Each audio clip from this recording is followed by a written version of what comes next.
Monsieur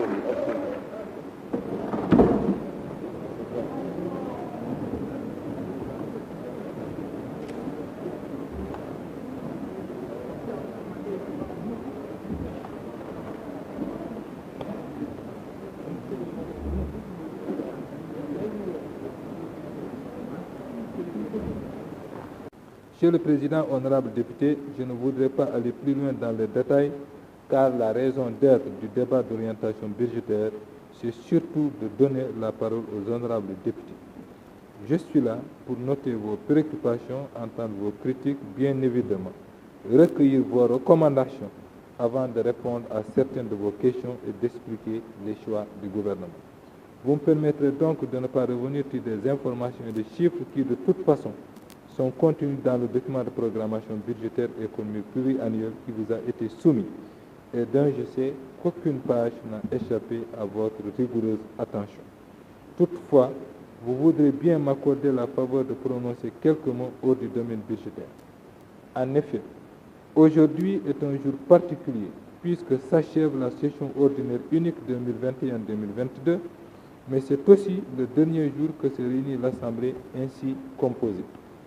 Honorables députés, Mesdames, Messieurs, sur le plan personnel, j'estime entretenir un lien particulier avec votre législature, puisque c'est votre serviteur qui, en qualité de ministre de l'Intérieur, avait piloté l'organisation des élections législatives de 2017.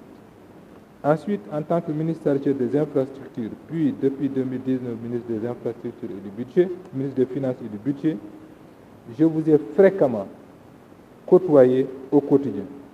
C'est cette expérience qui me donne le droit d'affirmer ici que vous avez été des élus de la nation engagés, loyaux et sans complaisance. Je tenais à vous en remercier et féliciter sincèrement. Le gouvernement a trouvé en cette Assemblée nationale un partenaire exigeant qui s'est toujours montré sans concession dans la défense des intérêts du peuple sénégalais, mais qui a toujours su également faciliter les rapports entre l'exécutif et le législatif.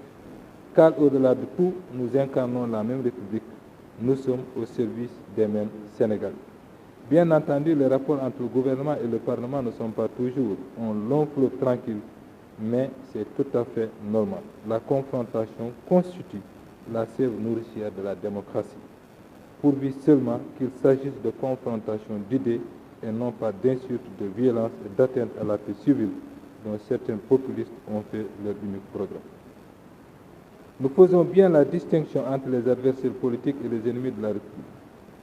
Les adversaires politiques ont notre respect et seront traités selon les règles du jeu démocratique, quand bien même qu'ils ne partagent pas nos convictions. Pour les seconds, nous leur dirons qu'être au service du Sénégal reste notre seul credo et ne laisse pas de temps pour des invectives. Monsieur le Président de l'Assemblée nationale, honorable député, l'Assemblée nationale du Sénégal a la chance d'être présidée depuis 2 législatures, maintenant par un homme exceptionnel, à qui vous me permettrez de rendre hommage.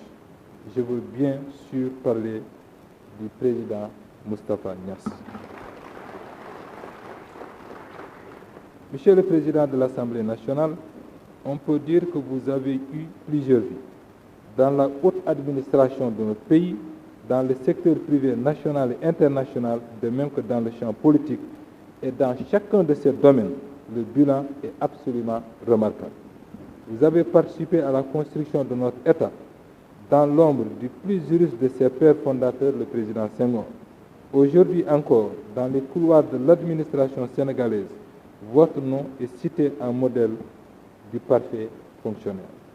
Vous avez fondé des entreprises, créé des emplois et participé à la consolidation de notre économie nationale.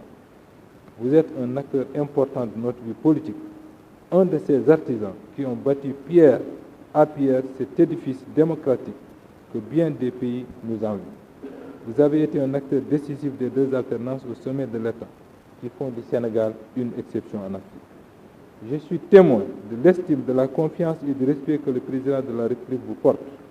Soyez assurés que je nourris les mêmes égards pour votre auguste personne, Monsieur le Président.